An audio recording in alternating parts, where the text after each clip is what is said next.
Hello students, आज हम हिंदी व्याकरण मंजरी से अव्यय यानी अविकारी शब्द नामक पाठ का अध्ययन करेंगे। यह वीडियो का दूसरा भाग है। अविकारी या अव्यय किसे कहते हैं? जिन शब्दों में लिंग, वचन और काल के कारण परिवर्तन नहीं आता है वे अव्यय कहलाते हैं। संज्ञा, सर्वनाम, विशेषण तथा क्रिया शब्दों का रूप यानी कि लिंग, वचन या कारक के कारण परिवर्तित हो जाता है, इसलिए इन्हें विकारी शब्द कहा जाता है। जो शब्द हर परिस्थिति में एक समान बने रहते हैं तथा जिनका रूप कभी नहीं बदलता, उन्हें ही हम अव्यय या अविकारी शब्द कहते हैं।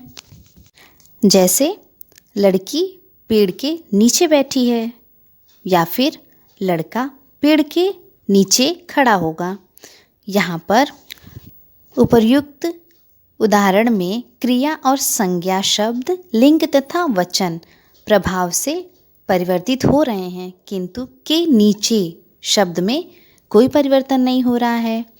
यही के नीचे जो हमने लिखा है कि लड़की पेड़ के नीचे बैठी है और लड़का पेड़ के नीचे खड़ा होगा, तो यहाँ पर के नीचे में कोई भी परिवर्तन नहीं आया, इसे ही हम अव्यय कहते हैं। पिछले वीडियो में हमने अव्यय के भेद के बारे में जाना था और क्रिया विशेषण तथा उसके भेद के बारे में विस्तारपूर्वक चर्चा की थी।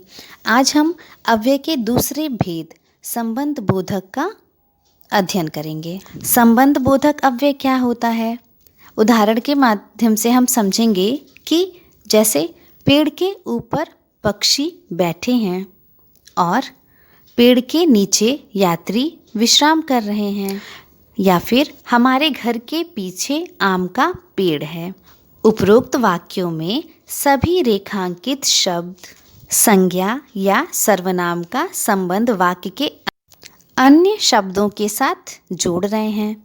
ये सभी संबंध बोधक अव्यय हैं।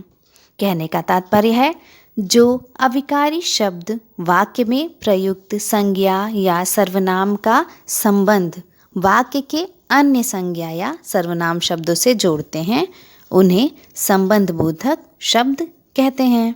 जैसे गाड़ी के ऊपर बिल्ली है, कमरे के भीतर कौन है, या भूख के मारे दीपा का बुरा हाल था। हिंदी में कई प्रकार के संबंध बोधक प्रयोग में लाए जाते हैं। पहला, स्थान सूचक। इसमें हम के आगे, के पास, के नीचे आदि शब्दों का प्रयोग करते हैं जो कि स्थान का हमें बोध कराते हैं। जैसे मेरे घर के पास ही मेरा स्कूल है। दूसरा है कारण सूचक। इसमें के मारे, के कारण जैसे शब्दों का प्रयोग करते हैं। जैसे उदाहरण के बारे में हमने देखा था कि भूख के मारे दीपा का बुरा हाल था। अगला है हमारा समानता सूचक। इसमें के सामने, की तरह, के बराबर आदि शब्दों का प्रयोग किया जाता है। अगला है साथ सूचक। इस तरह के वाक्य में किसी के साथ का बोध होता है। जैसे कि इस तरह के वाक्य जो होंगे उसमें के साथ, के संग, के सहित जैसे शब्द आएंगे। जैसे दीपा के साथ सोहन अपने घर गया। नेक्स्ट है तुलना सूचक। तुलना सूचक जैसे कि नाम से ही प्रतीत होता है कि इसमें तुलना की जाएगी। तो इस तरह के वाक्य में की अपेक्षा, के आगे, से बढ़िया जैसे शब्दों को प्रयोग में लाया जाता है। नेक्स्ट है हमारा कि विरोध सूचक अव्यय।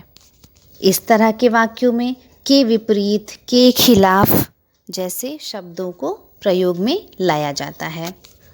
अगला है हमारा दिशा सूचक। इस तरह के वाक्यों में दिशा का ज्ञान प्राप्त होता है। जैसे की ओर, की तरफ आदि। आखिरी है हमारा काल सूचक। इसमें के बाद, के पहले, से पहले आदि शब्दों का प्रयोग किया जाता है, अर्थात इसमें समय का बोध होता है। जैसे मैं पढ़ने के बाद खेलूँगा। कुछ अविकारी शब्दों का प्रयोग संबंध बोधक तथा क्रिया विशेषण दोनों की तरह होता है। इनको पहचानने के लिए हमें ध्यान रखना चाहिए कि जब ये संज्ञा या सर्वनाम के साथ हों तो संबंध बोधक होते हैं, और जब क्रिया की विशेषता बताते हैं तो इन्हें हम क्रिया विशेषण कहते हैं। अब हम आज के अंश से संबंधित अभ्यास प्रश्न कर लेंगे और अगले वीडियो में हम अव्यय के बाकी बचे हुए भेदों का अध्ययन करेंगे। अभ्यास प्रश्न में हमारा पहला प्रश्न है, संबंध बोधक किसे कहते हैं? उत्तर होगा, जो अव्यय शब्द, संज्ञा या सर्वनाम शब्दों का संबंध पूरे वाक्य से जोड़ते हैं वे संबंध बोधक अव्यय कहलाते हैं।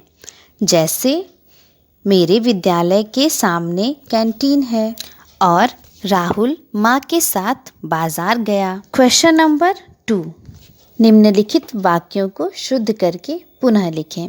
अर्थात यहाँ पर 5 वाक्य दिए गए हैं जिनको आपको शुद्ध रूप में लिखना है। जैसे वह मंदिर की ओर गया है, हम शुद्ध रूप में क्या लिखेंगे कि वह मंदिर की ओर गया है।